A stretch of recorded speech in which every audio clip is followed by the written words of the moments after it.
శ్రీ గురుభ్యో నమ. శ్రీమాత్రే నమ. జై శ్రీమన్నారాయణ అండి. ఈరోజు మనం ద్వితీయ భావంలో రెండవ భావంలో వక్రీ గ్రహాలు ఉంటే ఎలాంటి ఫలితాలు ఉంటాయి అనేటువంటి విషయాలను మనం ఈరోజు తెలుసుకుందాం.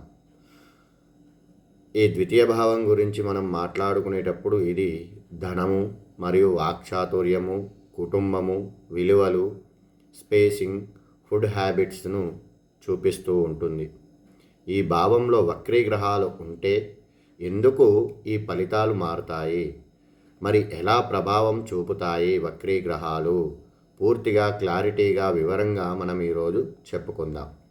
ద్వితీయ భావం ప్రాముఖ్యత రెండవ భావం మీ జీవితంలోని స్థిరత్వాన్ని చూపిస్తూ ఉంటుంది.